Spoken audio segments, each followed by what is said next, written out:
They found her gown, not her body, still warm, resting on Persian silk like an offering to something no one dared name. The doors were locked from the inside, the windows sealed, no footprints in the snow, no sound in the night, just her dress, placed with care as though she vanished into thin air, or was taken by something that didn't need doors. If you're hearing this, it means you're not supposed to. Hit that subscribe button and comment below what state you're watching from, before they try to make this disappear too. Pittsburgh, 1885. A city built on ash and ambition. This wasn't just steel country. It was war disguised as commerce. Men like Cornelius Vandermark didn't become gods of industry by making deals. They became kings by erasing threats, by rewriting the rules of reality itself. Cornelius was no ordinary tycoon. He began in soot, hammer in hand, a laborer beneath the furnace, but somewhere in that heat he melted into something else, something colder than the steel he forged. By the time he met Evangeline Hartwell, he had already buried half the men who stood in his way. But no one, not even Cornelius, could control her. Evangeline wasn't just a socialite. She was the daughter of Boston's elite banking class, blooded in old money, trained in diplomacy, and schooled in silence. When she married Cornelius, people said it was a match of fortune and beauty, but beauty in Pittsburgh's elite circles was a weapon. And Evangeline, she was loaded. What no one knew, not the servants, not the social columnists, not even Cornelius himself, was that Evangeline was playing a long game. She'd been investigating him, following whispers, digging through the ledgers and correspondence of dead men. For 2 years, she tracked every accident, every boiler explosion, every silent disappearance of a rival industrialist. She wasn't looking for revenge. She was looking for truth, and she knew it came at a cost.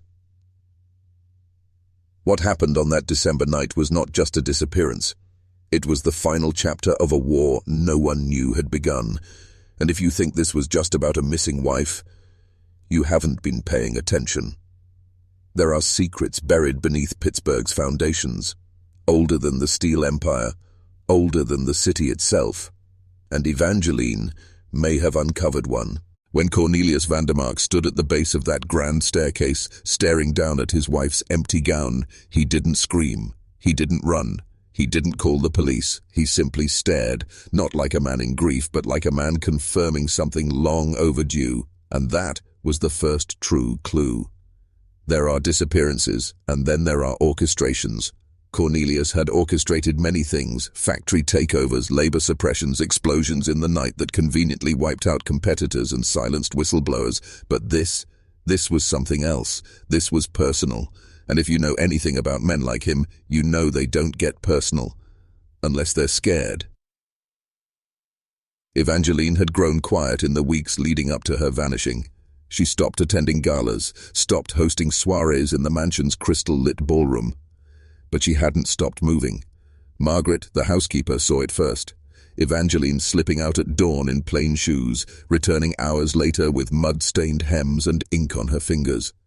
She was gathering, building something in silence, a map of corruption, a chronicle of murder, a proof that the empire Cornelius had built, and the entire Pittsburgh circle around him, had blood for a foundation and bones for bricks.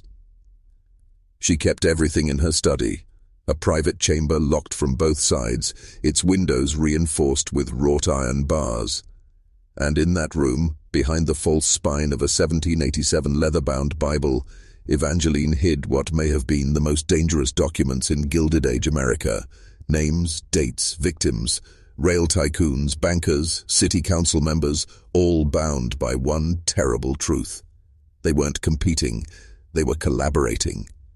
You see, there was a secret society beneath the industrial boom, not the Masons, not the Odd Fellows, something far more localized and far more brutal, a syndicate of men who believed the future belonged only to those willing to burn the present to the ground. They called themselves the Circle, and Evangeline had infiltrated it, not by accident but by blood. What Cornelius didn't know, what no one did, was that Evangeline's father had once sat in that same circle.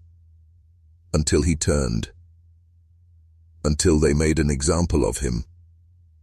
And now, Evangelene had come full circle, to expose the truth that killed her father. But some truths don't want to be exposed.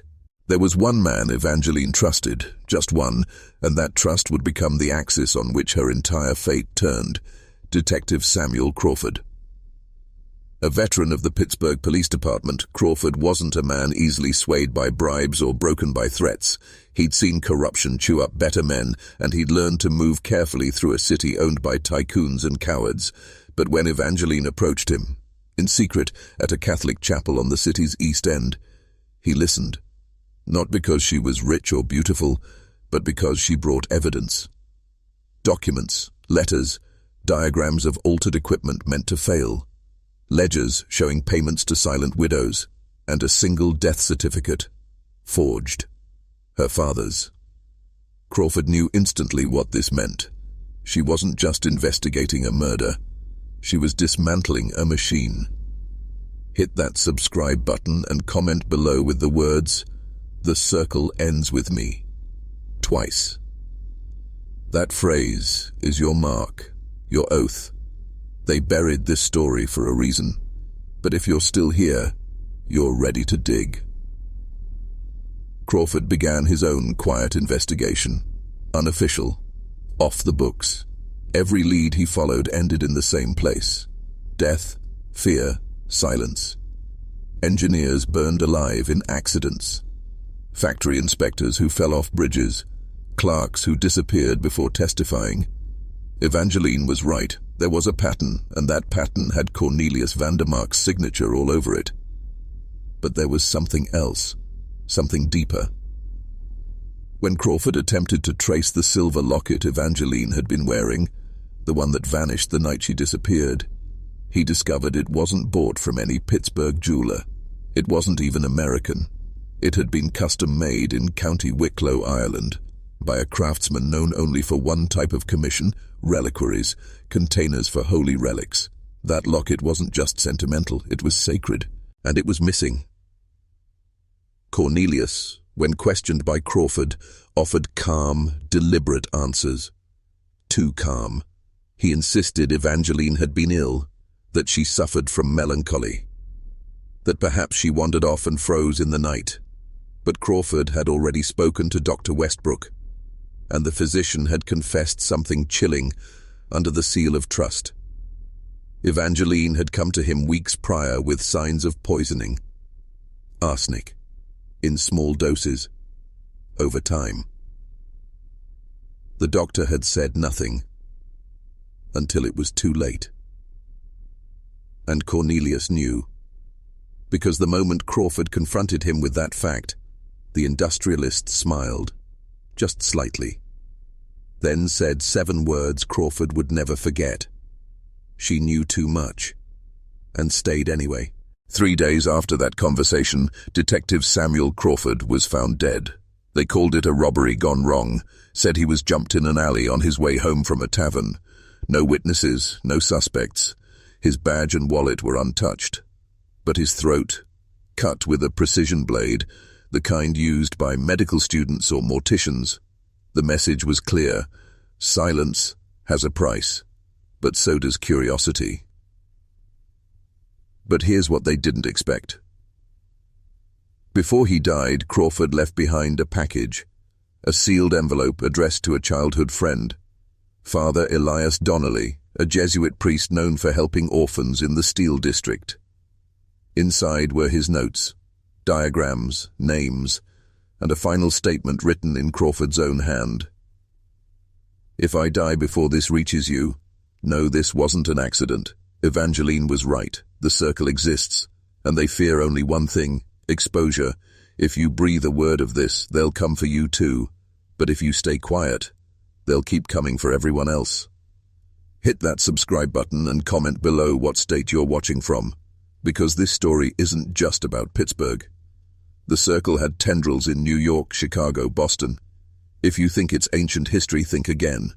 These men built America's shadow economy, and some families still benefit from that bloodline today. Father Donnelly, shaken and furious, moved the documents to a hidden compartment beneath the altar in St. Michael's Cathedral. He told no one, not the bishop, not the police.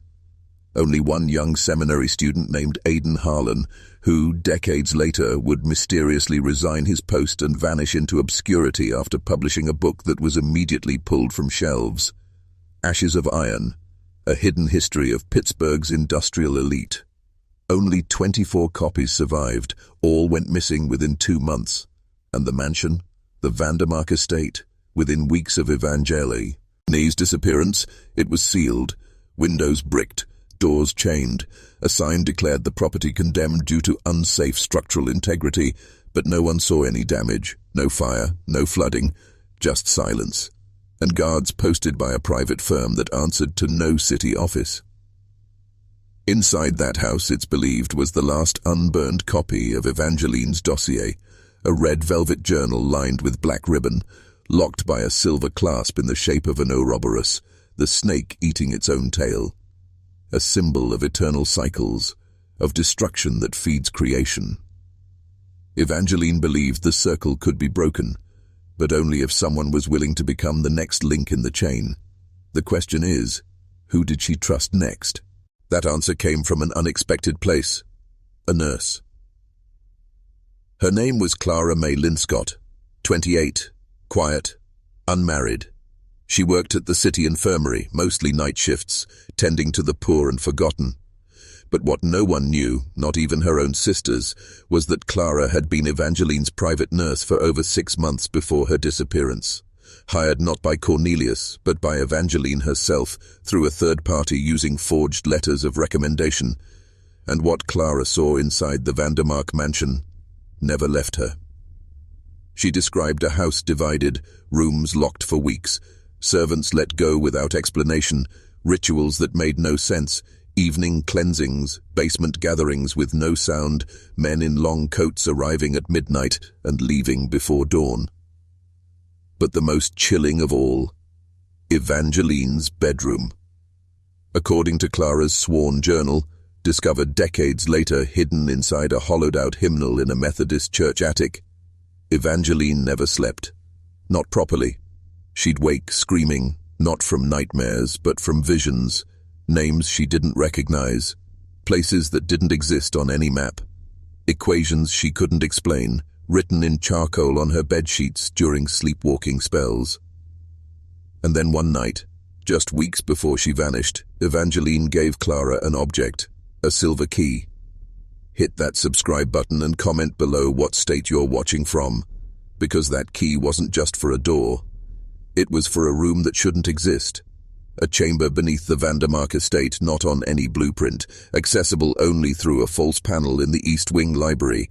The key fit a lock embedded in a stone wall, one marked with 7 letters, VITRIOL. It's an alchemical term. Visita interiora terrae, rectificando invenius occultum lapidem. Visit the interior of the earth, and by rectifying you will find the hidden stone. In simpler terms, ascend, and the truth will be revealed. Clara never used the key. She kept it hidden until her death in 1947, but she did tell one person, her nephew, Henry Linscott, a history teacher obsessed with Pittsburgh's industrial past. Henry tried to access the estate in 1951 after it was quietly sold to a private buyer. He was arrested for trespassing, then released, and then disappeared 2 days later. His car found at the bottom of the Monongahela River. No body recovered. But the key? Recovered by a diver in 1972, encased in silt, still bearing Evangelene's initials, EV. Who placed it there? Who wanted it found? And why? Because whatever was behind that door, it wasn't just evidence. It was the reason they killed, to keep the truth buried. The door beneath the Vandermark estate had no handle, no keyhole, only a small circular indentation where Evangelene's silver key fit perfectly. But no one alive today has confirmed what lies beyond it. Not officially, not in any archive, police record, or memoir. But there is one account, a single page, torn, water-stained, unsigned. It was found inside a medical satchel at an estate sale in 1991, mislabeled as scrap paper. The handwriting matched no known figure connected to the case. But the ink? Carbon black, industrial grade, pre-World War I. The page read, "The chamber is not built, it is carved, downward into limestone. The walls are ribbed like bone. The air does not move. At the center, a table of obsidian. Symbols etched deep, older than Latin, older than Hebrew. She knelt before it, whispering. I heard no words, only pressure, like my blood was listening. Hit that subscribe button and comment below what state you're watching from, because this isn't just a story about what Evangelene saw. It's about what she felt. Evangelene believed something had been left beneath the earth, not by men, not by history, by something older, something that chose the Vandermark line as its vessel and demanded a price for power. She called it the agreement. Clara's journal mentioned it only once in a passage scrawled in haste. They made a pact, not with a god, not with man, with something in between. It feeds on memory, on secrets. That's why they never write things down. Why the circle uses symbols, not words. To speak its name is to open the door wider. Whatever Evangelene had uncovered, she was preparing to release, not as a threat, as a warning. She believed others could resist the circle if they saw what she saw, if they descended into the truth themselves. That's why she made copies of her research, why she mailed them under aliases to universities, scientists, spiritual leaders, even war veterans. Only 3 recipients ever responded, and all 3 were institutionalized within the year. One drew spirals into the walls of his padded cell with his fingernails until he bled. Another refused to speak, only humming the same 4-note tune until his death. The last escaped, wandered into the woods of Vermont, and was found weeks later, clothes shredded, eyes intact but unblinking, whispering in a tongue no one recognized. But when translated phonetically, his words matched those found on the obsidian altar in the chamber. A phrase Evangelene wrote in her last known letter before vanishing. They do not dwell in the world dwells in them. The deeper we dig, the more we find that this isn't about one missing woman, it's about what she almost let loose. The storm that night was unnatural. No thunder, no rain, just pressure. On August the 9th, 1885, 2 weeks after Evangelene's final letter, a strange hum was reported across 4 neighborhoods in Pittsburgh. A low, pulsing frequency that rattled glass and made dogs howl until dawn. No scientific explanation was offered. No equipment failure at nearby mills. No weather anomalies. But every report shared one detail. The sound came from below. Hit that subscribe button and comment below what state you're watching from, because what happened in Pittsburgh that night echoed in other cities too. New Orleans, Savannah, St. Louis, all reported similar subterranean vibrations within the same 72-hour window. 3 days later, the city declared the Vandermark property structurally unstable and ordered it sealed indefinitely. The workmen who arrived to carry out the order refused to enter. They claimed the house breathed, exhaling warm, metallic air through its cracks. Their supervisor laughed, fired 2 men on the spot, and entered alone. He never came out. His body was never found, but his clipboard was. Lying on the front step the next morning, soaked through, the paper warped around a single deep scratch down the center as if clawed. Weeks passed. The city moved on, but not everyone forgot.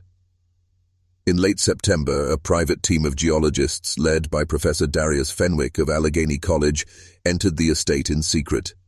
They believed the hum was caused by tectonic shifts, a rare, silent quake. They brought measuring tools, charts, and 3 men with excavation experience. Only 2 returned. The third, a young assistant named Isaac Reeve, vanished somewhere in the sublevels. His brother, Thomas Reeve, was one of the survivors. Years later, Thomas described what happened in a series of anonymous letters to a Boston spiritualist journal. We found no fault line, There's no water damage.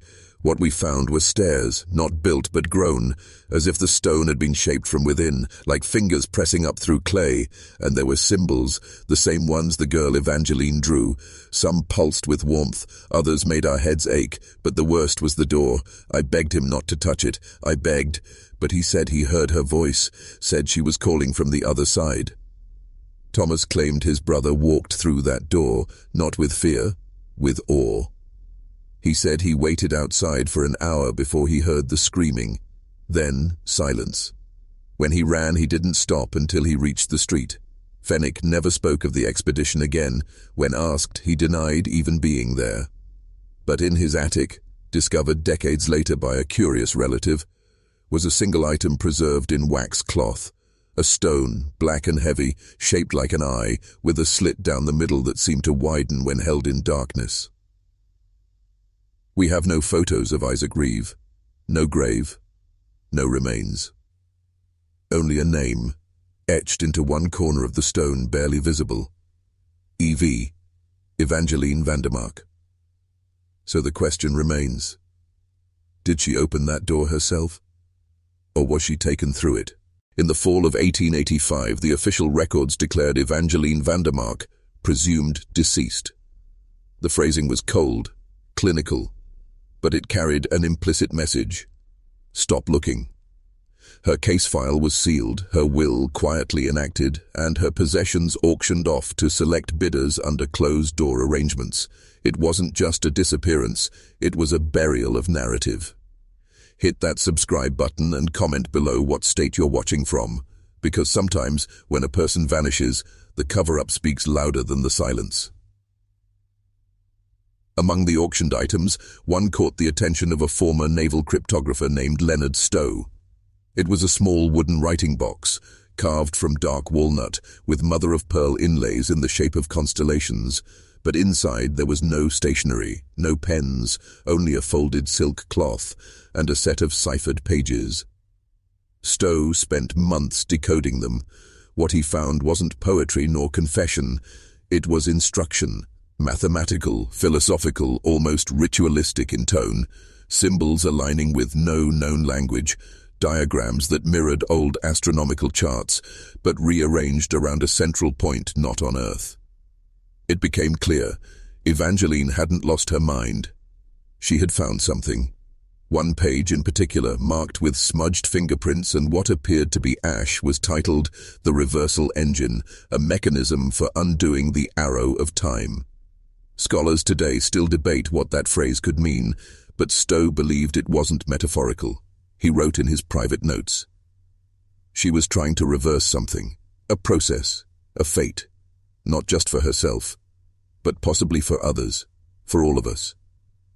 Then Stowe went silent. No further entries, no publications. In 1891, his body was found in the back room of his Pittsburgh townhouse, surrounded by burned paper, shattered glass, and the smell of ozone. The coroner ruled it exide until electrocution, but no wires were ever found in the room.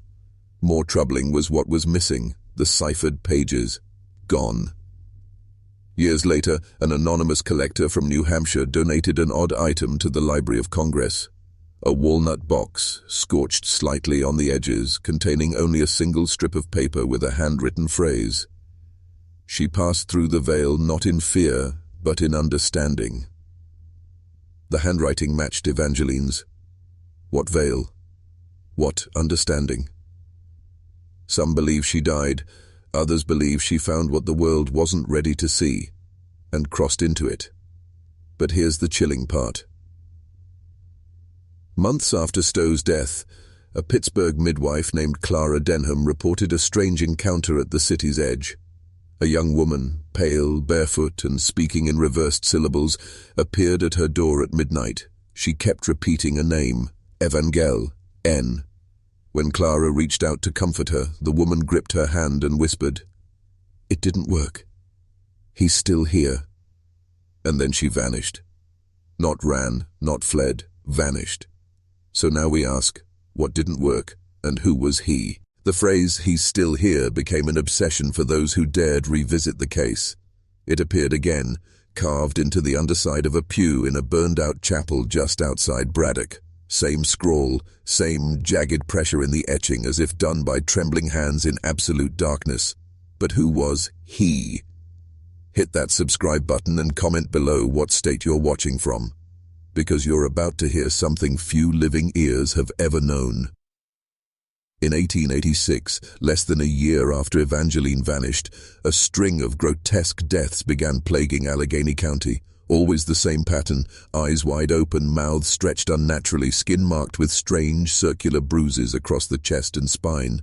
No signs of struggle, but every coroner's report listed the same cause: sudden systemic failure due to cardiac rupture. Local folklore spun its own version quickly. They called him the man who waits in rooms without clocks. The strange part: every victim was connected, subtly, invisibly, to either Evangelene or the engineering wing of the Carnegie Institute. Professors, staff, a secretary who used to transcribe Evangelene's formulas, all dead, all terrified in their final moments. And none had spoken to the press. Not once. They were silent until death, as if something had warned them. Then came the letter. Addressed to a now-defunct newspaper, the Pittsburgh Dispatch, it arrived without return address, handwritten, no signature. But dated October 8, 1886, exactly 1 year to the day since Evangelene's disappearance. There is a pattern beneath the paper. You can't see it unless you tilt the light, just right. He follows the ones who learn to look. He waits where time has no name. She tried to close the breach, but the coordinates were off. He came through, and now we are marked. Authorities dismissed it as madness, a hoax, but inside the Dispatch, this archives buried beneath decades of dust and forgotten microfilm, the original letter still exists.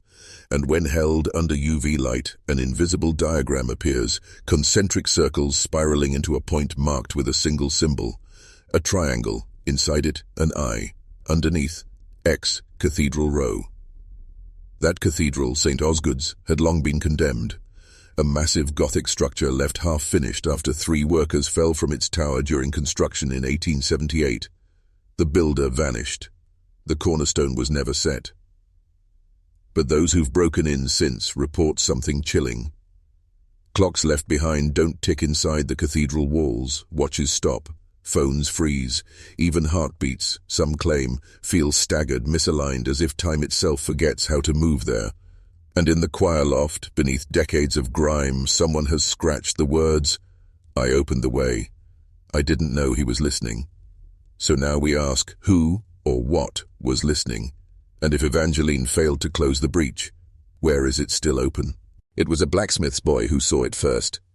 Not a man prone to fantasy, just a 14-year-old apprentice named Eli Mercer, walking his usual route past St. Osgood's Cathedral at dawn to deliver coal to the old sexton's cottage. But that morning, October 11th, 1886, Eli didn't make his delivery. Because what he saw standing atop the cathedral's unfinished tower froze him in place. Not a man, not quite. Hit that subscribe button and comment below what state you're watching from, because what Eli described would never be printed in the papers, but it was whispered across the steel mills and alleyway speakeasies for decades. He said it wore a long, torn robe, not black, but the color of dried blood. It had no visible face, just a shape, tall, slender, too still. Its arms were wrong, jointed too high, too long. And it was watching him. Not the town, not the skyline, just him. And then it tilted its head, unnaturally slow, like a puppet dragged by invisible strings. Eli ran, but he never recovered. Days later, his drawings began. Circles inside circles, repeating geometry, a symbol he said came to him in sleep he couldn't wake from. The same triangle with the eye, same spiral at the center. He was committed to the Allegheny County Sanatorium 2 weeks later after clawing through his mattress, shouting that the eye was inside the stone.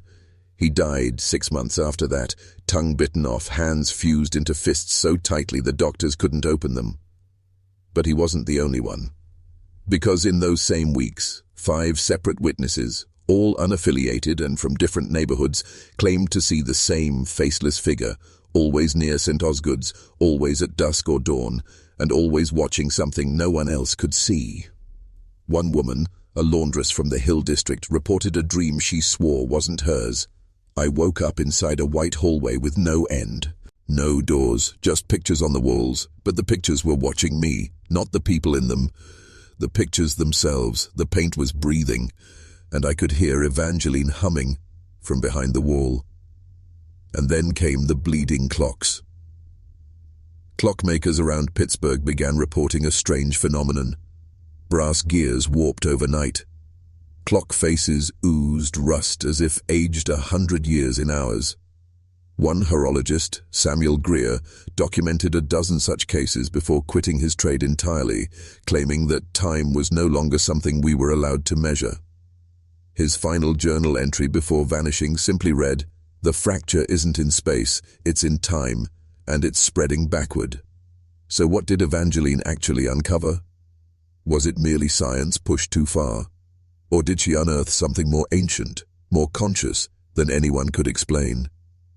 And if it was conscious, was it waiting for her? The room beneath the estate wasn't on any blueprint, not even the oldest blueprints, the ones kept in brittle folders at the Pittsburgh Historical Society, hand-drawn by Dutch surveyors in 1813 before the land was even legally claimed. According to those maps, the soil under the Vandermark property was undisturbed, solid, virgin earth. But that was a lie. There was a chamber beneath the foundation, and Evangelene found it. Hit that subscribe button and comment below what state you're watching from, because this room wasn't built, it was carved, as if someone had hollowed it out from the stone itself, not with tools, but by pressure, by heat, by intention. It wasn't tall, just 6 feet at its highest point. But the walls curved inward at odd angles, and there was no right geometry anywhere. Every surface was wrong, every shadow too long. And in the center of that room was a pedestal, not made of wood, not stone, something smoother, something that reflected light like it was underwater. On the pedestal sat a single object, a small book bound in black leather with no title. Evangelene opened it once, only once. After that night, she stopped writing in her own journal. Instead, she began copying the symbols from that book, page after page, hours at a time. Her letters to her cousin in Baltimore, once full of gossip and poetry, turned into unreadable scrawls, curves inside angles, languages with no roots. She referred to the angles that remember and the circle that eats its own center.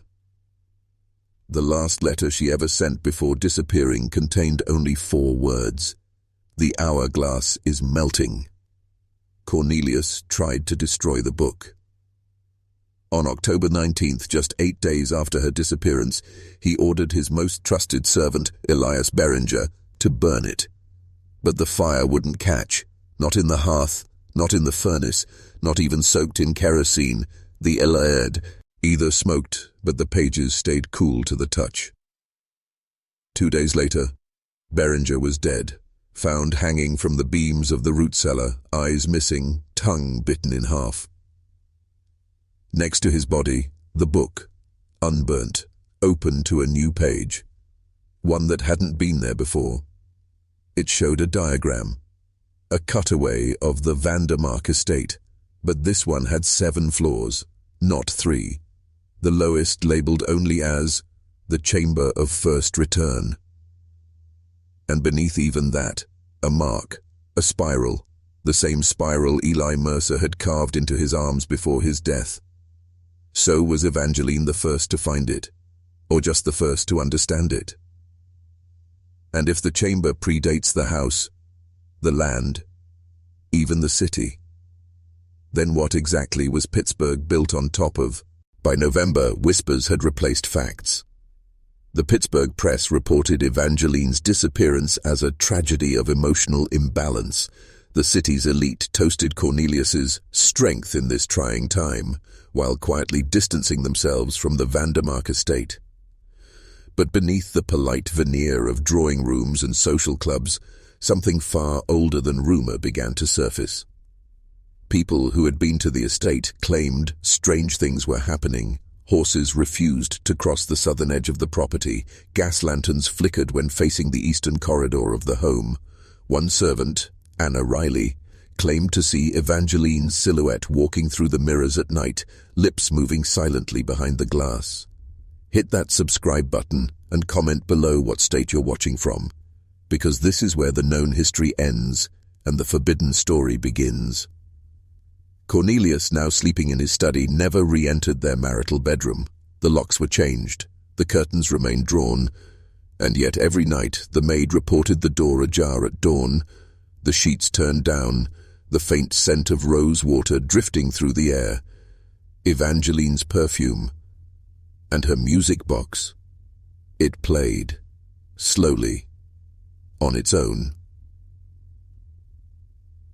But the real terror began when Cornelius started receiving letters.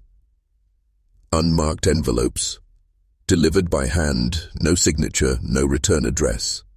Inside, pages from Evangelene's hidden journal, rewritten in the same ink as the forbidden book. The pages had been corrected, words crossed out, diagrams added.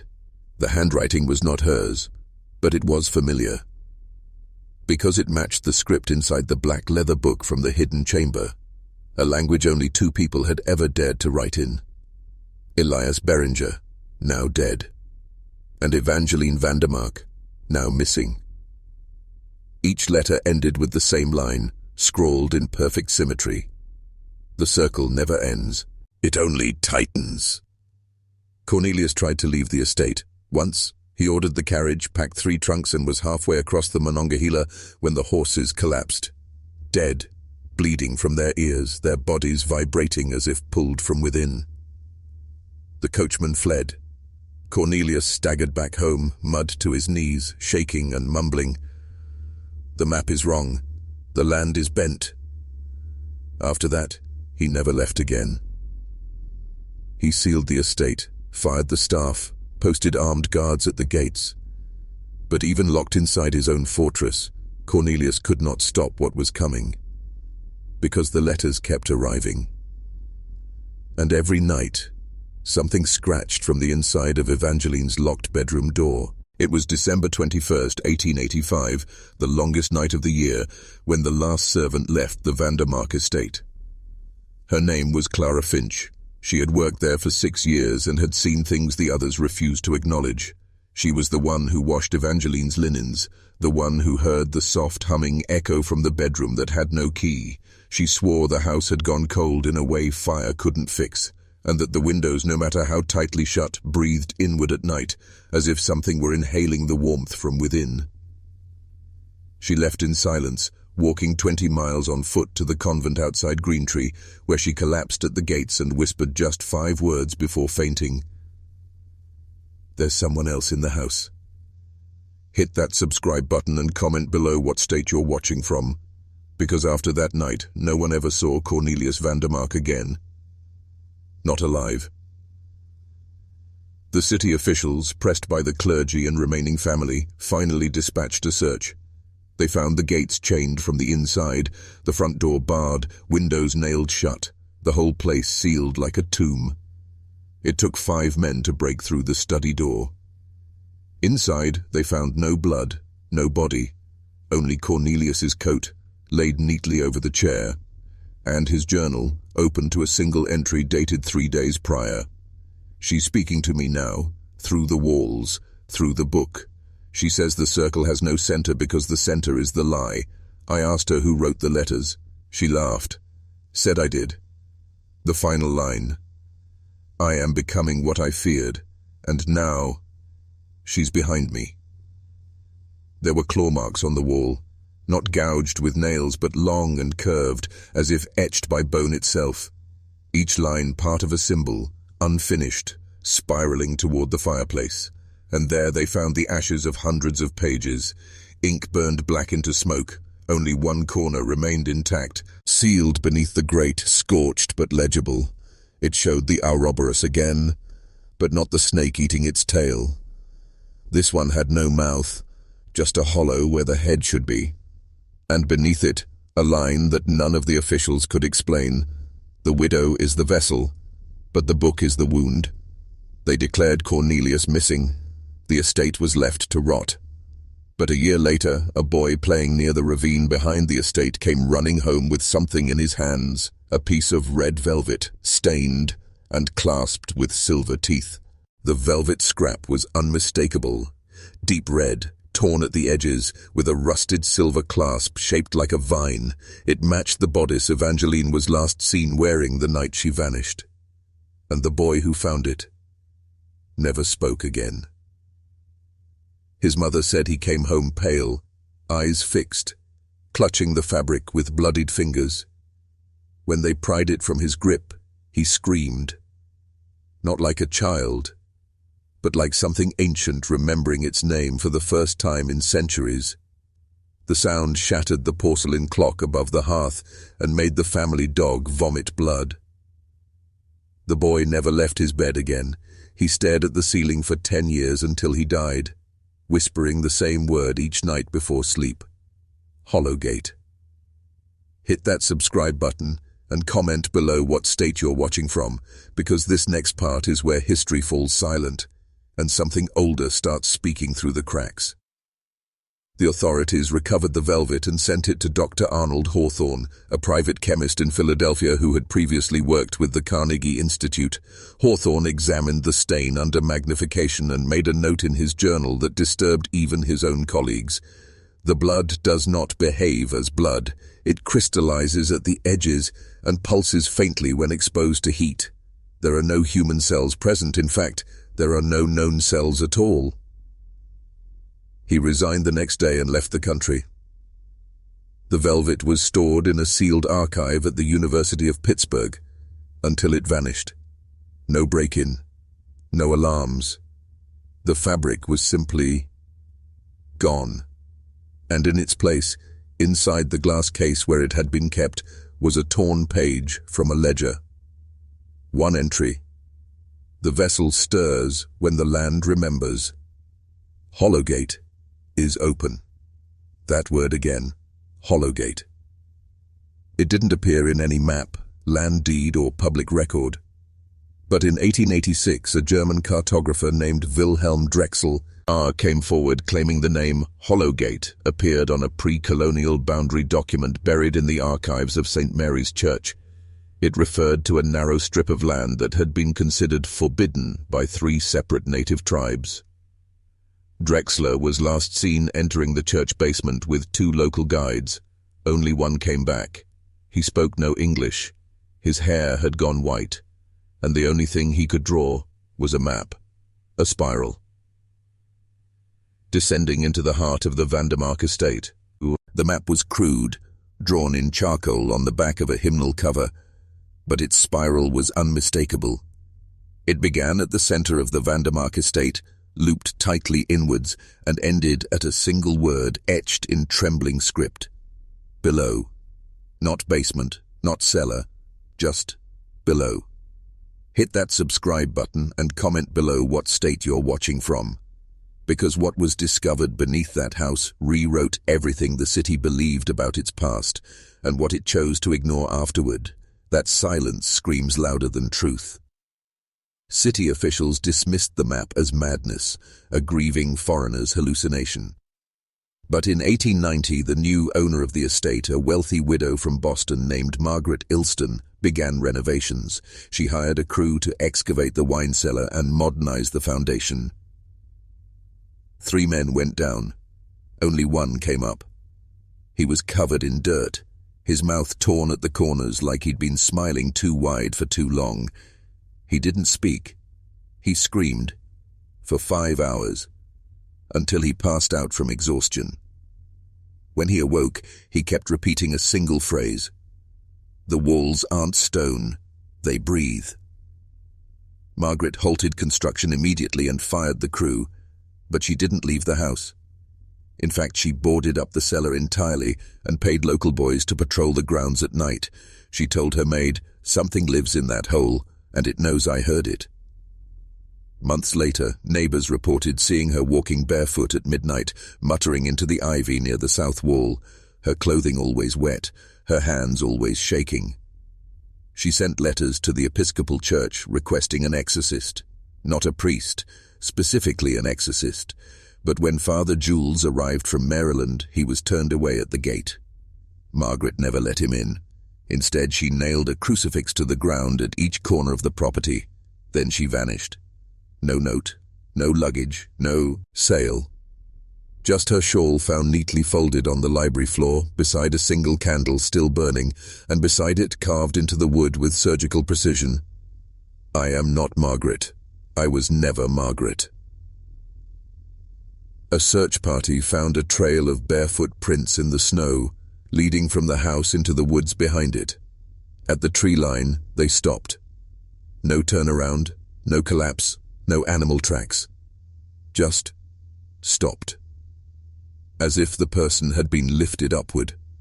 To this day, no one knows what lies beneath the Vandermark estate. But one thing became clear after Margaret's disappearance. The spiral wasn't just a map. It was a warning. In early spring of 1891, just months after Margaret Ilston vanished, the Pittsburgh Historical Society received an anonymous donation, a leather-bound book with no title, no author, and a lock rusted shut from the inside. Its only distinguishing feature was a pressed wax seal on the front, a spiral identical to the one Drexler drew, with a needle pointed downward. Hit that subscribe button and comment below what state you're watching from, because if what's inside this book is true, the Vandermark estate isn't just a house, it's a containment system, and we may have broken it. Archivist Lucille Wexley was the first to examine the book. A skeptic by nature, she pried it open using a bone-handled letter opener, only to cut herself on the final clasp. She bled onto the front page, and the book absorbed it. No smear, no stain. The blood disappeared into the paper. Then the ink began to rise. Words, paragraphs, entire diagrams appeared where there had once been blank parchment, as if the book had been asleep, waiting for something warm. Lucille read the first 30 pages. By nightfall, she was found in her office with every mirror shattered, her own nails ripped out, and a phrase carved into her desk with those same bloodied fingertips. The wife below is waking. The book was sealed in a lead box and forgotten, until it too vanished. Years later, during a storm in 1902, lightning struck the Vandermark estate, but the fire didn't consume it. Instead, witnesses described the flames circling the house, never touching it, before vanishing mid-air, as if extinguished by a hand they couldn't see. The house glowed faintly for hours afterward, and several local children claimed to see a woman standing in the upper window, mouth open but no sound escaping. They called her the Silent Wife. What's chilling is that Margaret Ilston never married, but census records show that in 1892 someone else was registered at the estate. Under relation to head of household, the entry simply read, wife. No name, no occupation, no age, just wife. City officials tried to remove the listing, claiming clerical error, but the census taker, Harold Binks, insisted he had spoken to her at the window. He wrote in his journal, "She asked nothing, said nothing, but I knew her answer before I asked it. Because my own voice wouldn't come out either. I understood then. She takes your name when she looks at you." He was found days later, drowned in a well. His tongue had been cut out. But before he died, he'd scribbled one final note onto the inside of his shirt collar. There's no floor beneath her. She walks on something alive. In the summer of 1904, a team of surveyors arrived to remap the outer boundary of the Vandermark estate. The city had plans to sell the adjoining land to a mining company, unaware of the growing legends. But the deeper the team ventured into the woods surrounding the house, the more their instruments failed. Compasses spun, barometers shattered from sudden pressure shifts, and their shadows began to lag. Hit that subscribe button and comment below what state you're watching from. Because if your state borders ancient soil, you may already be standing on borrowed time. Surveyor Edmund Crane kept the most detailed notes. He was meticulous, rational, deeply skeptical. On day 3, he sketched what he believed to be a sinkhole behind the estate. It was 40 feet wide, ringed by scorched trees, and shaped like an eye. He returned alone that night to measure it more precisely. He never made it back. When his colleagues found the sinkhole the next morning, it had grown by 6 feet. In the center, Edmund's steel ruler, bent at a perfect angle, and his left boot, steaming despite the morning frost. But something far more disturbing appeared weeks later, when the estate's blueprints were unearthed in the city archives. The original 1839 documents had an unusual annotation scrawled in the margins in red ink. The house must never lie directly above the hollow. If the foundation splits, she rises. That same day, the city records office caught fire. Not all of it was destroyed, but the Vandermark blueprints, gone. Rumors spread that Margaret's body had been hidden beneath the estate, but the hollow, mentioned in the note, didn't line up with the basement. It was deeper, older, something no floor plan accounted for. In 1910, a Catholic bishop named Alric Donnelly visited the property unannounced. He claimed to have received a dream, a woman in black standing at the top of a staircase, whispering in reverse. For 5 nights he slept outside the estate, reciting prayers aloud. On the 6th, he vanished. All that remained was his rosary, twisted into the shape of an infinity symbol, and the charred imprint of a woman's handprint pressed into the stone where he last knelt. It wasn't heat damage. The stone itself had been altered, as if turned to ash from the inside, and beneath it, carved into the bedrock, "Time is thin here. I wore your future as a veil." In October of 1912, a letter was mailed from Pittsburgh's East Liberty post office. No return address, no postage, just a sealed black envelope hand-delivered by a man no clerk remembered seeing enter. The letter was addressed to Dr. Elias Crowhurst, professor of antiquities at Yale, and it read, "You warned them not to build over hollow bones. Now she sings through the drains. Come before the ground folds in." It was signed simply. M. Crowhurst arrived 2 days later, unannounced, accompanied by a young assistant named Violet Mercer. Neither were ever seen again in Yale's halls. Hit that subscribe button and comment below what state you're watching from, because the echoes of this next part may already be in your walls. The journals recovered from Crowhurst's satchel, which somehow arrived at the East Liberty station a week after his disappearance, untouched by weather or time, contain maps, notations, and a theory so disturbing it was rejected by the academic world outright. He wrote that the Vandermark estate was not built on cursed ground, but rather around a central absence, a place where history itself bends inward like a whirlpool, pulling memory, time, and even identity into a single point. Crowhurst called it the unsettled navel, a place where the land remembers not what happened, but what should have, where events echo before they occur, where sound travels sideways, where a scream heard today was born 100 years ago. Inside the satchel was also a wax cylinder, an early audio recording, barely intact. When played, it contains a woman's voice, distant and flickering, repeating the same phrase in multiple languages, some unidentifiable. "It's not her house, it's her mouth." The phrase repeats exactly 66 times before abruptly stopping with a sharp crack, like something was pulled away mid-sentence. Archivists who listened to the recording reported nausea, headaches, and a strange sensation described as remembering a funeral that never happened. Several insisted they heard their own name spoken beneath the woman's voice, whispered in a cadence matching their childhood lullabies. To this day, the recording is stored in a lead box at a private facility in Boston. It's never been digitized. The last technician who tried went blind in one eye after 30 seconds of playback. And yet the name etched into the cylinder's wax is clear: Evangelene. By the spring of 1915, the house stood quiet again, abandoned, its windows boarded, its grounds overtaken by creeping ivy and rust-colored moss. Locals said you could hear a baby crying inside at dawn, though no child had lived there in over a decade. But that spring, a team of government surveyors returned not to map the land but to assess the estate for potential demolition. One of them, a man named Henry Thorne, left behind a journal. Only 2 entries survived. The first was dated March 4th. "The house knows we're here. That's the only way I can say it. I haven't stepped inside, but I can feel it watching me. Not from the windows, through them."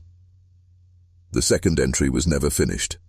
It ended mid-sentence in a trembling hand. "I heard her humming last night. From the floorboards, not above or below, inside." Hit that subscribe button and comment below what state you're watching from, because this next detail has haunted historical archives for over a century. Henry disappeared the next morning. His clothes were found folded neatly on the 3rd step of the cellar staircase. Folded, not dropped.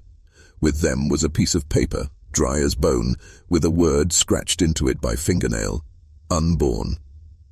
Authorities sealed off the house entirely that week. But something strange happened the following winter. The floor plans of the Vandermark estate began showing up in other places, on the backs of ledgers, inside the covers of schoolbooks, even painted in chalk on alley walls in cities miles away. Each version had small, deliberate changes.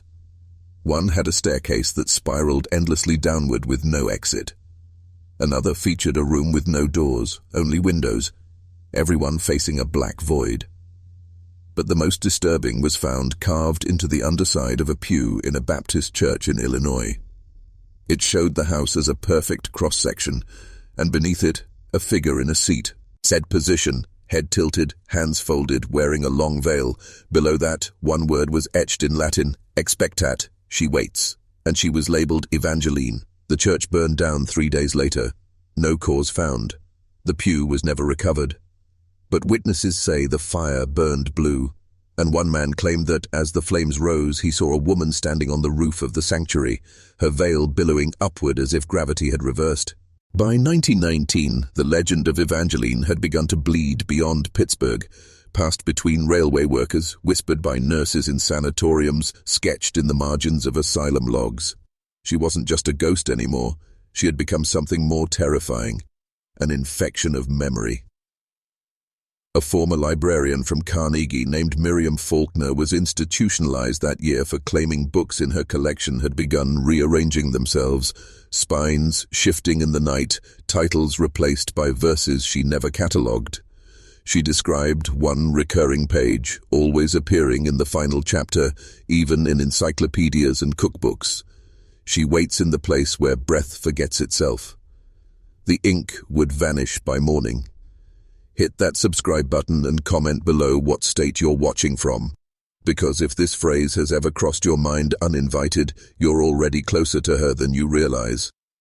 Dr. Lewis Crane, a psychiatrist who briefly treated Miriam before her death, documented something even more chilling.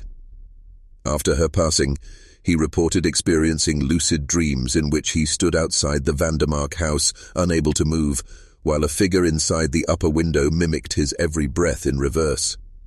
When he inhaled, she exhaled. When he blinked, she stared. He painted the scene obsessively for months. Each canvas was nearly identical, except for one detail. The reflection in the window showed a different room each time. Some were Victorian, others clinical, metallic, lined with what looked like surgical tools. One had no walls at all, just open sky and a giant eye, weeping black. Then, in April, Dr. Crane vanished. Only his paintings remained, all turned to face the walls of his study, and written across the backs of each canvas, the same sentence: "She learns you through your looking." Around this time, a linguistic professor from Ohio named Charles Dillard compiled an analysis of the name Evangelene. His conclusion: it doesn't trace to any clear origin. It's neither a true derivative of Evangelina nor a consistent name across cultures. Instead, he suggested it may not be a name at all, but a constructed phoneme meant to imitate breath inside a closed mouth. Evangelene. Try saying it slowly, in the dark. He theorized it was the sound of something trying to name itself from inside you, and then He too went missing, his last note scribbled in a textbook margin. It's not that she haunts the house. It's that the house lets her out. In the winter of 1921, a man named Silas Macready arrived in Pittsburgh under the guise of a land surveyor. He took up temporary lodging at a boarding house on Federal Street, but what he was really surveying was memory. Macready wasn't his real name, that much is clear now. In fact, no records show anyone by that name holding professional licenses, but the journals he left behind, hidden beneath the floorboards of room 3B, tell a different story. A story of patterns, alignments, and temporal ruptures centered around one structure, the Vandermark estate. He claimed that buildings hold resonance, that the arrangement of stairwells, the angle of gables, the shape of cellar doors, when constructed under specific coordinates, can trap not just energy but time, that the house at the edge of Ridgemont was never simply haunted. It was calibrated. Hit that subscribe button and comment below what state you're watching from, because if Macready was right, you've passed houses like this before and never even knew. He charted the property's architecture against astronomical events, eclipses, lunar perigees, solar minima, and on certain nights he claimed the rooms didn't just feel different, they were different. In one passage he writes, "The hallway has changed length again. From window to door now measures 23 paces, not 16. I checked it 3 times. The air hums like a cello string. She is nearer. She is always nearer." Another entry recounts how the bedroom mirror no longer showed his reflection, but instead the back of his own head, as if he were being watched from behind through the glass. And then there's the final journal page, nearly torn through from the pressure of the pen. The geometry is folding. She's walking across the angles now. I've set the house wrong. The windows are bleeding seconds. If anyone finds this, do not dream in her direction. She can hear. Sleep. Macready disappeared on December the 3rd. His room was found stripped of all furnishings. No bed, no desk, not even floorboards. Just raw dirt. And scrawled into that dirt, a single sentence etched over and over with what looked like a broken tooth. Her name is an opening. Investigators assumed it was madness. But the house remained. Waiting. You said, by spring of 1922, whispers about the Vandermark estate had curdled into warnings. Children were dared to touch the front gate and run. Mothers crossed the street with their prams rather than pass beneath its iron balconies. And then came the crows. Dozens at first, then hundreds, silent, motionless, perched like sentries on every sill, railing and chimney. No one saw them arrive, and no one saw them leave. But the next morning, 3 families on the block packed their belongings and left Pittsburgh for good. No explanation, no forwarding address. And that was when Reverend Amos Crane broke his silence. Crane had served the Hill District for nearly 4 decades, marrying the poor, burying the forgotten, and warning anyone who would listen that evil didn't always come in the form of horned beasts or sulfur smoke. Sometimes it came as a house built not to protect life, but to filter it. He claimed the Vandermark estate had been constructed with exact numerological precision, 11 windows per side, 7 rooms per floor, 13 steps between every landing, and buried beneath the floorboards a 13th foundation stone, one not laid by any mason, but placed there on a stormless night in 1884 by Evangelene herself. Reverend Crane's notes, hidden away in the margins of his old leather Bible, suggest Evangelene had begun to believe that the house could speak, not in words, in choices. It would open doors or close them based on intention. It would allow someone to find their way, or trap them in loops of repeating rooms that rewrote time every time they passed through. Crane believed she had awakened something older than death. Not a ghost, not a demon, a pattern. He wrote, "There is no spirit here, only an echo with will. The house is not haunted, it is remembering, and the more it remembers, the less it lets go." He tried to enter once, armed with scrip, Chur, Salt, and 7 men from his congregation, but they never made it past the vestibule. The moment the last man stepped through the threshold, every door in the house slammed shut. And when the townsfolk returned with axes the next morning, the doors were wide open again. But the men were gone. No blood, no bodies, no footprints. Only 7 sets of shoes, neatly lined along the base of the grand staircase, each pair facing outward, as if they had been welcomed in and politely asked to remove them. That was the last time anyone went in on purpose. You said? By autumn, what remained of the Vandermark legacy had twisted into pure folklore, whispered between barkeeps, scratched into prison cell walls, passed like a disease among orphans and drunks who claimed to know the truth no one else dared utter. But behind the veil of stories was a detail too consistent to ignore. Each person who vanished, from servants to city officials, even that single trembling priest, had entered the home through the east-facing arch, the side Evangeline had commissioned last. It wasn't original to the house. It had been added quietly, late in 1885, constructed from blackened sandstone that no local quarry could identify, a material that, under moonlight, appeared to absorb the light rather than reflect it. When the archivist Eleanor Brand began studying the estate's blueprints in 1923, she made a chilling discovery. The East Arch didn't exist on any of the original documents. It had no support beams, no internal access, and most disturbing of all, no shadow in the estate's photographs. Brand wrote in her journal, now locked inside the city's Masonic archives, "The doorway exists in material but not in architecture. There is no door behind the wall, only an absence that things pass through." Brand's notes became erratic after that. She began reporting symmetrical dreams, where she stood at the foot of the Vandermark stairs and climbed endlessly, only to arrive at the same floor she started on, again and again. Every detail in the house doubled. 2 clocks ticking out of sync, 2 mirrors reflecting slightly different expressions, 2 portraits of Evangeline, one smiling, the other weeping. She became convinced the East Arch was more than ornamental.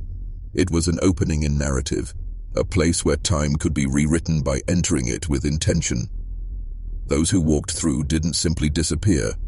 They became unwritten, removed from every record, every memory, even from their own reflections. In her final letter, mailed but never received, Brand wrote, "The house doesn't hide you. It forgets you. And once it forgets, the world follows." Weeks later, Eleanor Brand vanished during a public tour of the property's garden wall. She was standing in full view of 15 witnesses, including a court stenographer, 2 policemen, and a bishop. They all reported the same thing. One blink, she was there. Next blink, gone. And in her place, her shoes. Facing the east, the shoes Eleanor left behind, small black leather with hand-stitched initials, were eventually placed in a museum vault catalogued as artifact number 1885 East. But months later, when a curator opened the sealed box for examination, something was wrong. The shoes had aged drastically. The leather was now cracked, brittle, flaking like scorched paper. The soles were worn unevenly, as though they had traveled miles across terrain far rougher than the museum's floor. And inside the right shoe, wedged deep into the toe, was a slip of torn, yellowed parchment. It read only 3 words: "She walks backward." That phrase would appear again, etched in mirror fog, scratched beneath a pew in the old Presbyterian chapel, whispered by a dementia patient in Allegheny Asylum during his final hour. No one could explain what it meant or who "she" was, but it haunted the case files, always showing up moments before someone else vanished. By the winter of 1893, whispers turned to doctrine among a quiet group of archivists, ex-theologians, and failed mathematicians. They called themselves the Eastern Archive, and they believed Evangeline hadn't disappeared. She had crossed over, not into death, but into a parallel geometry of memory. A construct made not of space, but of intention and ritual. They believed the East Arch wasn't a portal in the fantastical sense, not something you step through like a doorway, but a rupture, a contradiction in time and form, a place where events could fold, where stories became loops, and where the price of passage was removal from all linear record. One of the group's founding members, Jacob Rilke, was found dead in 1894. His body was untouched, no wounds or marks, but his brain, when dissected, was smooth. No folds, no memories, just an organ wiped blank, as if thought itself had been dissolved. Pinned to his chest was a brooch, the same design Evangeline had worn the night of her gala, an Ouroboros, the serpent eating its own tail. Except this one was different. Its tail wasn't in its mouth. It was curled around its own eyes, covering them, refusing to see. And below it, a note in Rilke's handwriting. She walks backward so she doesn't see what's behind her, or who follows. In the early spring of 1895, an anonymous parcel arrived at the University of Pittsburgh's Department of Anthropology. No return address, just a seal pressed in deep crimson wax, shaped like an eye with a vertical slit, reptilian and watching. Inside were two things, a worn velvet pouch and a tightly folded letter. The pouch contained a single object, a brass key, ancient in appearance but impossibly detailed. Tiny engravings lined the shaft resembling Hebrew, Greek, and something far older, something no professor could identify. When one scholar attempted to photograph the key, the image came out blank, not blurred, just void. As for the letter, it was written in a trembling hand, uneven and erratic, dated 1885, signed EVM, Evangelene von Marrow. Her message was not a plea for rescue. It wasn't a confession.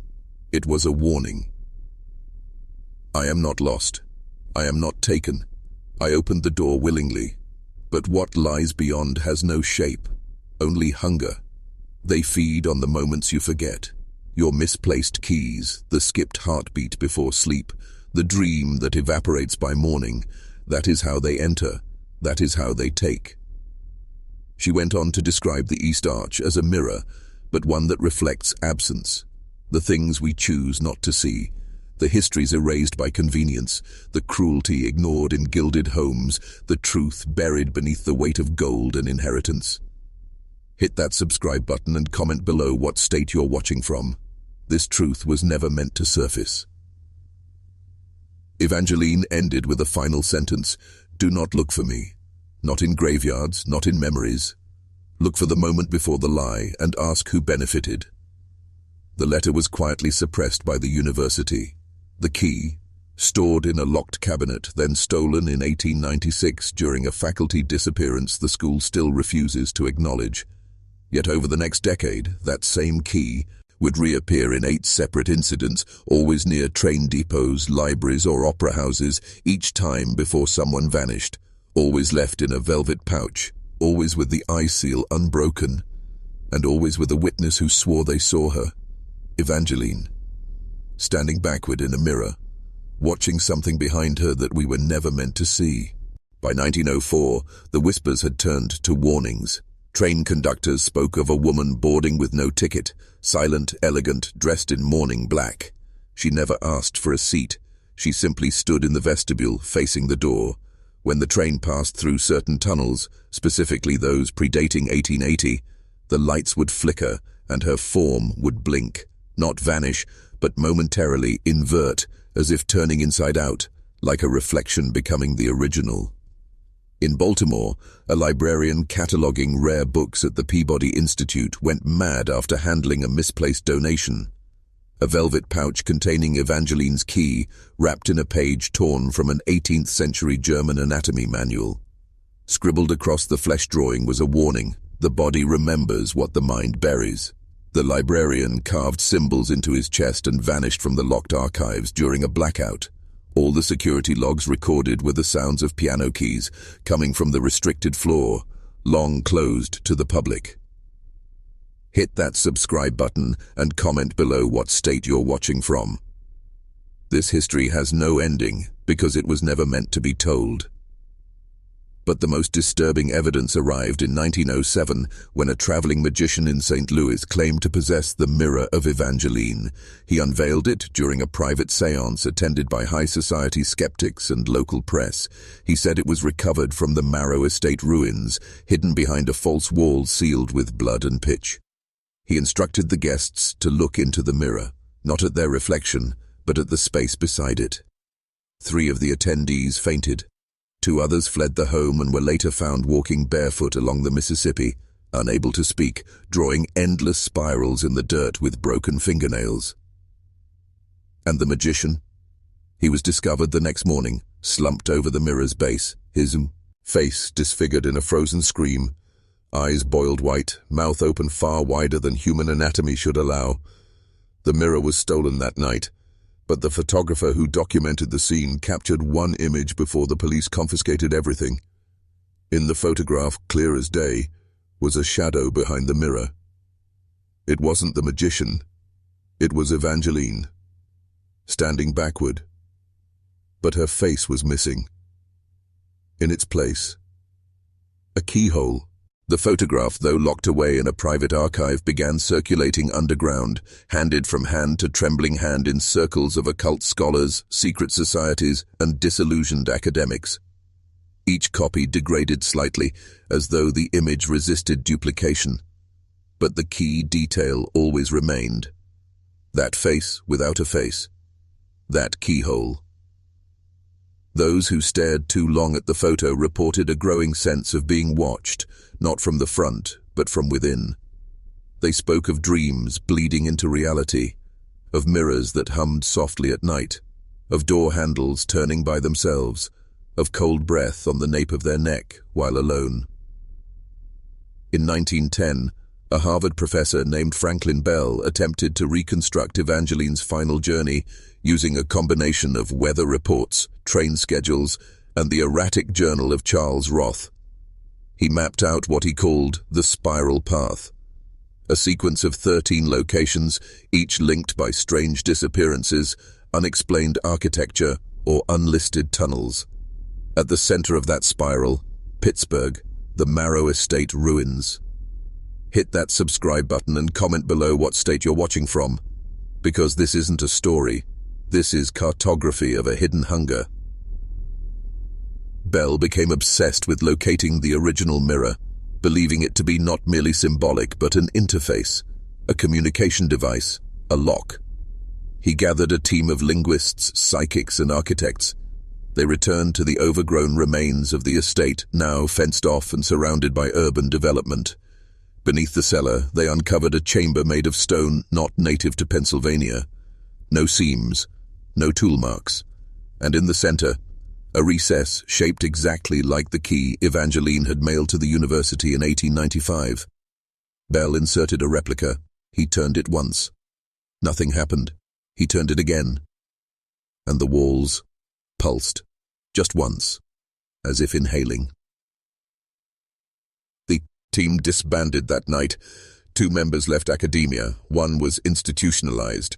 Bell, however, left a single note pinned to the inside of his study door before vanishing. We mistook her disappearance as a warning. It wasn't. It was a path. She didn't run from them, she joined them. And now, she's the one holding the key. No one has opened that chamber since. But some claim the ground hums beneath it when the moon is dark and the air turns still, as if something below is listening or waiting. In 1932, amid the shadow of the Great Depression, the Marrow estate site was scheduled for demolition to make way for a factory expansion, but when the first excavation team arrived, their equipment failed. Not due to mechanical error, but inexplicable magnetism. Compasses spun wildly, watches stopped, bulldozers refused to start. The workers refused to return the next day. The contractor brought in a second crew. They lasted 1 day. That night, 2 men were hospitalized with violent seizures. A third walked 12 miles barefoot, muttering about eyes in the gravel, and a woman with no skin, smiling from behind a window that didn't exist. The project was abandoned, the site sealed off by the city under a clause labeled environmental instability. But locals whispered the real reason: the land itself had turned against them, as if it remembered what had been buried and would not tolerate further disruption. Hit that subscribe button and comment below what state you're watching from. Because what we're uncovering goes deeper than one disappearance. It's the architecture of silence. Decades passed. Pittsburgh grew and changed around the ruins, streets renamed, maps redrawn. But one sliver of land, fenced, overgrown, unacknowledged, remained untouched, a dead zone. In 1956, a boy named Henry Gilson vanished while playing near the site. His bicycle was found leaning against the rusted fence, the front wheel still spinning. Search parties scoured the area. Dogs refused to approach. No trace of Henry was ever found. Except for one thing. Carved into the wooden slats of the fence, 5 letters no child of that age could have written with such precision: Evange. When his mother was shown the markings, she fainted.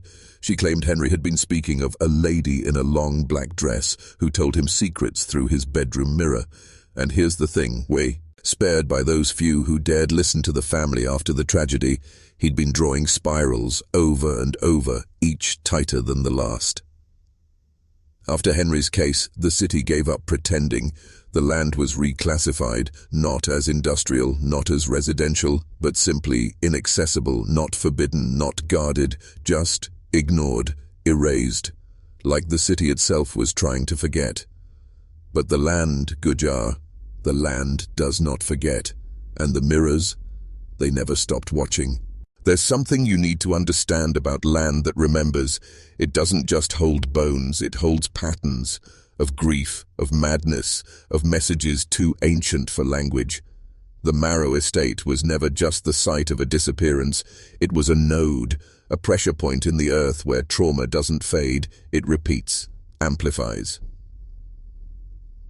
In 1971, the city commissioned a historical survey of old industrial zones. A young archivist named Lydia Morehouse was assigned to investigate property files tied to the former Marrow land. She never visited the site, she only read the documents. 4 weeks later, she was institutionalized. Her supervisor submitted a formal statement. Miss Morehouse became obsessed with one name. She repeated it for days. Lillian, Lillian, Lillian. When asked who Lillian was, she began scratching spirals into the walls of her office using her fingernails. She refused to sleep, refused to eat. She told one colleague, "She's under the house, but the house was never real." Hit that subscribe button and comment below what state you're watching from. Because this story doesn't stay buried, it spreads. The institution's medical director recorded something even more disturbing. Lydia began speaking in a voice not her own. Low, cracked, foreign. Witnesses described it as decades older than her throat. One nurse swore she heard Lydia speak German, although Lydia had no such background. The phrase repeated again and again was, "Blut ruft nach Blut," blood calls to blood. Within the week, Lydia vanished from her locked hospital room. No exit, no breach, only a spiral scratched onto her bedsheet in rust red. That was when the city's archivists began quietly closing files, redacting addresses, severing the paper trail. The Marrow estate became an urban myth, a ghost of paperwork and memory. But the strange part? Every 10 years, like clockwork, new files a request to access the original building plans. The name on the request is always different, the handwriting changes, but the mailing address, always a post office box in the Lawrenceville district, remains the same. And every time the letter is signed the same way, in memory of Lillian.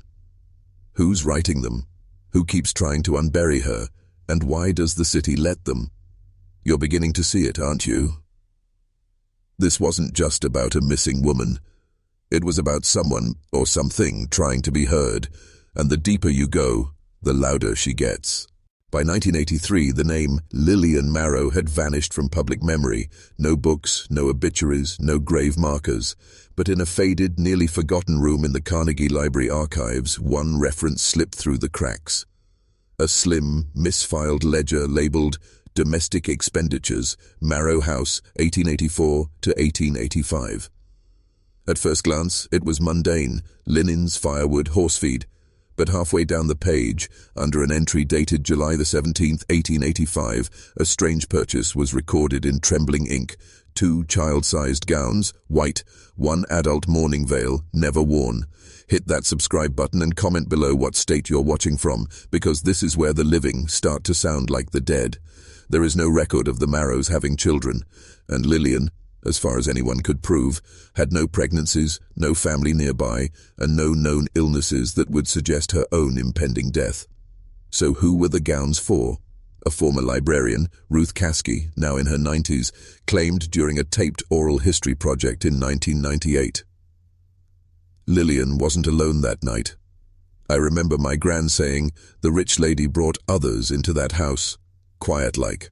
1 boy, 1 girl, but they weren't hers. They were thin, pale things. My gran swore one of them had eyes that didn't blink right. No birth certificates, no school records, no baptism logs, just 2 gowns ordered in July, and a veil labeled never worn.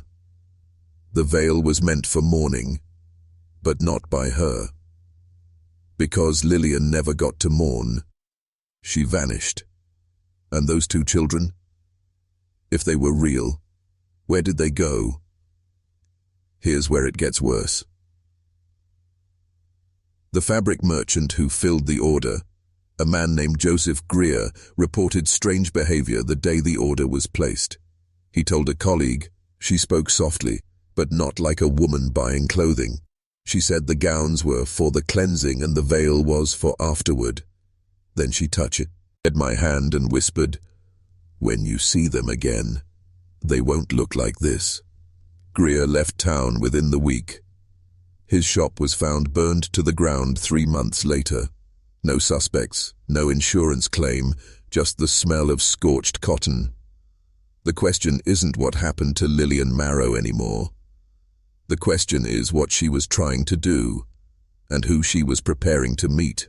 As the decades slipped by, the story of Lillian Marrow sank deeper into obscurity, but her shadow refused to fade. In 2001, an anonymous package arrived at a Pittsburgh University's anthropology department. Inside was a dusty, leather-bound journal, unsigned, undated, but unmistakably old. The pages were filled with frantic handwriting, diagrams, and coded messages. At the heart of the journal was a chilling confession. The author claimed to be a member of a secret society tied to Pittsburgh's early industrial elite, a shadow cabal protecting their own at all costs. They spoke of a ritual called the binding, designed to trap a soul between worlds, imprisoning it in an object, a mirror, a locket, a keyhole in a face, so that the truth would never fully escape. The journal described how Lillian had discovered this secret and sought to break the curse, attempting to use the very power trapping her to destroy the society. But the ritual backfired, and she became part of the mechanism itself, neither alive nor dead, existing between. Hit that subscribe button and comment below what state you're watching from, because what you're hearing isn't myth. It's a warning. The writer spoke of sacrifices made in the name of power, of families broken and rebuilt like clockwork, their sins covered by wealth and influence. Evangelene Vandermark, Lillian Marrow, 2 women caught in the same twisted game, their disappearances no accidents but carefully orchestrated pieces in a brutal puzzle.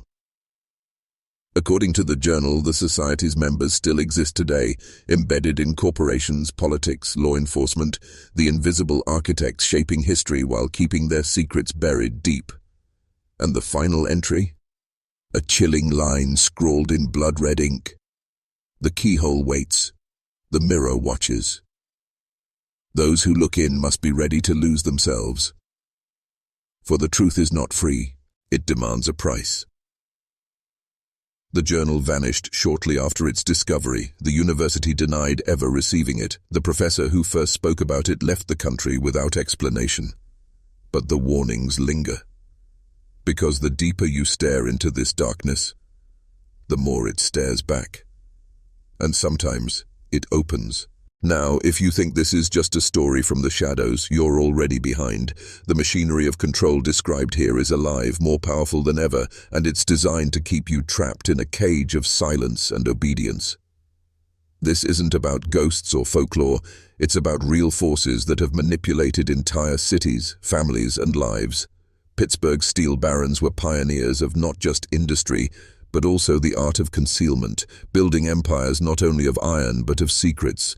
You see, every disappearance like Evangelene's, every burned shop, every whispered warning is a thread in a web spun with intent, designed to snare anyone who dares to pull on it. Those who know the truth, those who challenge it, don't just vanish by accident. They are carefully erased, consumed by a system that doesn't tolerate dissent. This is why the official records stop, why files are sealed or destroyed, and why investigators are sidelined or silenced. The truth threatens the very foundation of power. So what does this mean for you, watching now? It means the moment you ask the right questions, the moment you start piecing together these shadows, you become a target. Not because you've done anything wrong, but because knowledge itself is dangerous. And yet, knowledge is the only weapon you have. Hit that subscribe button and comment below what state you're watching from. Type it twice to anchor your awareness and join the few who have dared to look behind the curtain. Because once you see the machinery, once you feel its cold weight, you can begin to dismantle it, not with violence or fury, but with awareness, with refusal to be silent. Remember this: every empire of lies is built on the silence of the many. Break the silence, face the darkness, and choose whether you will be controlled or free. The night of Evangelene's disappearance was no accident. It was the beginning of your awakening. The mirror is waiting. Are you ready to look in? As we close this chapter, understand this is only the surface, a doorway into a world of shadows few ever glimpse and even fewer survive unscarred. Evangelene Vandermark's disappearance was not just a crime, it was a signal, a warning, a marker on the timeline of hidden power. The truth buried beneath Pittsburgh's steel and smoke is the same truth buried beneath every gilded facade of power. A brutal pact between ambition and secrecy, where human lives are currency and silence is law. You now carry a fragment of that forbidden knowledge. It will shape your thoughts, challenge your beliefs, and force you to confront realities most would rather forget. But knowledge without action is a prison. So what will you do? Will you walk away, pretend you never heard the whispers, the cries, the coded warnings etched into history's margins? Or will you step further into the darkness, armed with the truth, ready to see what others cannot, and refuse to be blinded? Remember, the most dangerous prison is the one built in your mind. Evangelene's emerald gown, warm yet empty, was a message left behind, a final act of defiance. The truth must survive, and now it lives in you. Hold it carefully, guard it fiercely, because once you cross this threshold, there's no turning back. You're not just a spectator anymore, you're part of the story. Stay vigilant, stay curious, and above all, stay free. Thank you for walking this path with me.